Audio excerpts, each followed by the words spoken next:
Welcome to Hoovie's Garage, the dumbest automotive channel in all of YouTube, and welcome to the latest installment of Hoopty Rescue Mission, $300 Porsche Cayenne S Edition. Yes, this Porsche Cayenne S cost me only $300, and it is a little scruffy, but in presentable shape cosmetically.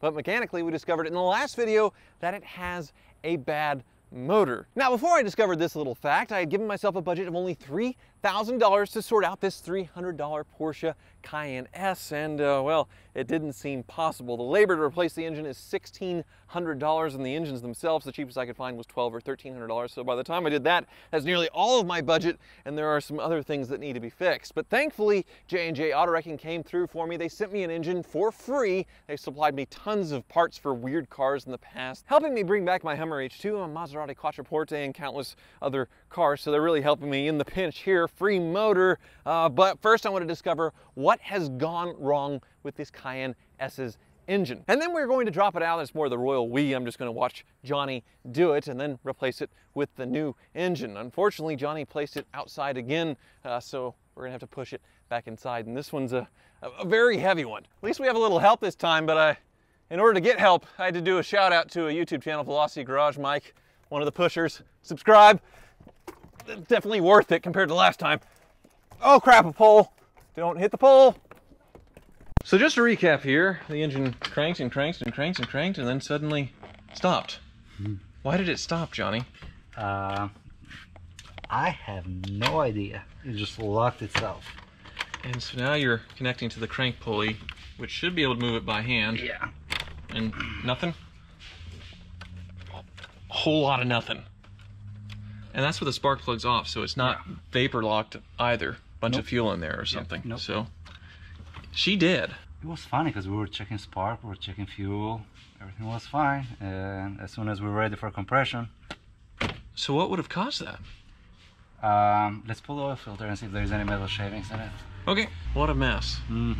So in addition to the engine being dead, there was one other nasty surprise back here. Yeah. The catalytic converter's just clean cut off. Gonzo. So either they were stolen or somebody thought this car was going to be junk, so they took this off because it has some scrap value. They screwed up because the cats are over there. Oh. Oh, so they missed. This Yeah. is like a muffler or a resonator, huh? Probably. Nice. Nice cut right here. And thankfully, J&J Auto Wrecking, they just sent me the whole dropout engine with the exhaust still attached. Once again, J&J Auto Wrecking, thank you so much. I have a link to their website in the description below. They're really the LS swap go-to source, but they also have a bunch of weird inventory. So check out the link that I provided in the description below, and let's find an oil filter. I guess, yes, right here. Well, I don't see any sparkles. There is. Oh, there is? Yes. Oh, I see it, yeah. There's some glitter, huh? Oh, yeah, a lot in that one. Okay. And these don't have IMS bearings like the 996s. So that just came from something. Something bad. Either cam or the main bearings or the rod bearings, you know? So you'll drop this out and then new engine in? Yep. Well, I guess I'll come back when this engine's coming out and we're doing some swapping, but in the meantime, we'll go to future Hoovie back in my garage. I'd like to thank MyCarly for sponsoring today's video, and they just sent me this handy little scan tool that plugs directly into your car's OBD port and communicates via Bluetooth with an app on your phone to give you near dealership level quality of diagnostics and the ability to dive deep into the coding of the car. I'll show you how on my 2001 BMW 740i Sport. All right, I plugged in MyCarly into the OBD port, which on these old BMWs is really easy to find. It's behind a piece of wood right next to the cup holder, so that's in. It linked to my phone almost instantly, so now we are going to do a health status of the vehicle, which checks all the systems all at once. Check for issues. Loading, loading, loading. Good. I have no engine or transmission issues, which on an old BMW, that's a small miracle. I have a very healthy BMW, who knew? But there's a lot more you can do with MyCarly. You can do a used car check to make sure that the mileage on the odometer matches the computers in the car. You can also customize the settings on your car, something that you need an advanced scan tool for to change things. And even in this old dinosaur of a BMW, I can change things like the headlights, how long they stay on when I walk away from the car, or the alarm, what kind of chime it makes, or any chime at all, how the lights flash, they blink once, blink twice. So I can do some things using Carly on this ancient BMW, but a lot more if you own a newer BMW product or Volkswagen product or a lot of other makes and models. Now, there's a lot more that the Carly app can do. I've just barely scratched the surface here. You can do live data, see your engine running, a lot of advanced diagnostic tools you would pay a lot of money for that you would think would require a giant laptop, but no, it's just this in an app on your phone. So check it out for yourself. Link in the description below. Support me and my generous sponsor by buying yourself a Carly. Now, let's see how the Porsche is doing. Yes. And we're back. It's been about 5 minutes and the Ninja has everything unbolted on top and on bottom. Yes? Haven't missed anything? We're about to find out. I hope not. I guess. Yeah, you cut the belt off. I did because I thought maybe one of the components was frozen, but nope, everything is free. Why it would be locked up is Yes. if, like, say, an AC compressor froze or power we string. saw the metal shavings in there too, so. Yeah, in the oil. Okay, well, out with this thing and in with the new used thing. Well, clearly it's been sitting for a while. The brakes are rusted over, but you have the axles unbolted. Yep. Oily mess under here. Fluids are drained. Yeah. All right, transfer case. Does that come out? Yeah, it's gonna be one unit. So you got to take this comes up, bracing yep. off. You've already got the suspension away, so the entire subframe is going to drop out with the transmission and the transfer case. Yes. All one unit, like when it came out of the factory assembly line new, huh? Yep. Very cool. That's why this table is just so awesome. The magic table. How much was this again? Shipped, $4,400. $4,400 for a table. We'll see why it's $4,400 in a little bit. Yes, I'll go for a ride. Very stable. Put your head. I'm helping. So like the BMW, he's going to set up all of these arms in critical places to where you can unbolt it from the body of the car and drop out the entire subframe. Yep. And this makes things very, very fast for a guy who works on BMWs and he has to pull out an engine basically every week to do valve seals or something else. Pretty much, yes. The book time on valve seals is how long normally? What does it pay? It depends which car, but usually about 30 hours. 30? Yeah. And it takes you how long to do it with this table? Cut it in half. Cuts it in half. But of course, because of the table and his skills and everything else, he still charges the whole 30 hours. So this table, have to, yeah. this table has paid for itself already, right? Yes. Oh yeah, big time. And it's going to come in handy right now. God, look at that exhaust cut. So several arms, and then he'll ratchet it over the top as well so it doesn't fall off. But one other thing that Ninja noticed while he was back here, looks like they tried to tow the thing in park. You can see there's a very straight rear control arm there, and here is the one they tried to pull from. So that'll give you a little bit of an alignment issue when you start to drive this thing. 6 pillars with little pointy tips to them that you screw into the holes in the subframe. Kind of like how it was when it was going together at the Porsche factory or the Volkswagen factory, or however they did it back in the day. It was a joint project with the Touareg. Time for the big bolts to come out.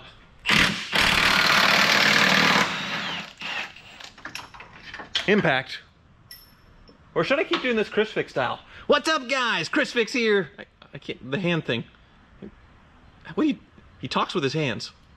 You never watched him before? Oh, all right. And down goes the transfer case there. Yeah. I see it floating in there. Definitely. Look at that. Goodness. Scary, huh? Always scary. This table is... it's pretty wild. Yeah. Down she goes.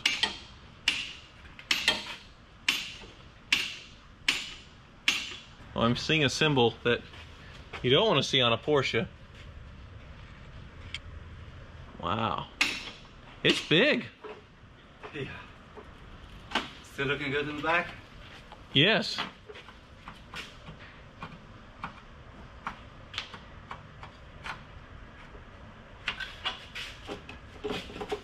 This thing's massive.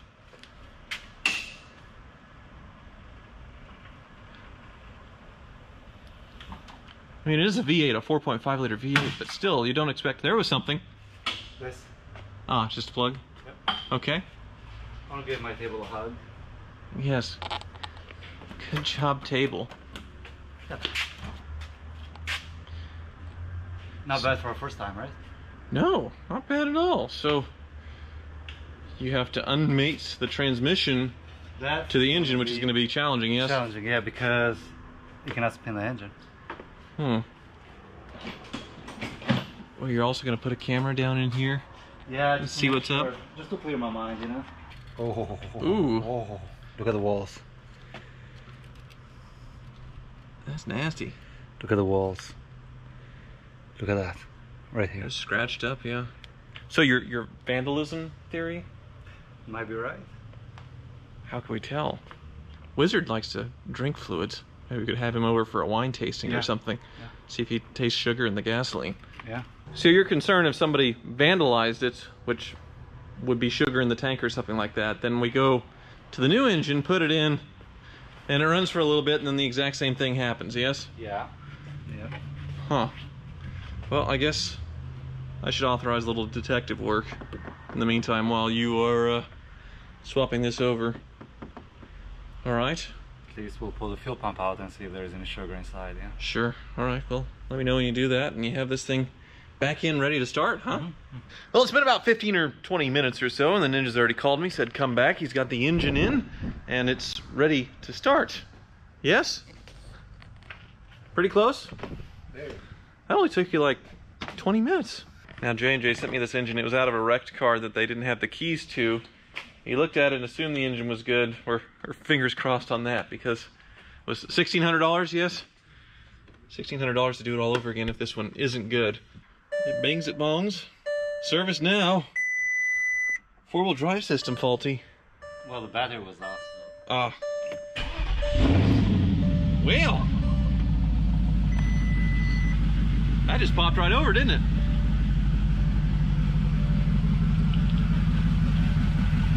And no exhaust is on. No, we have to modify that. Oh.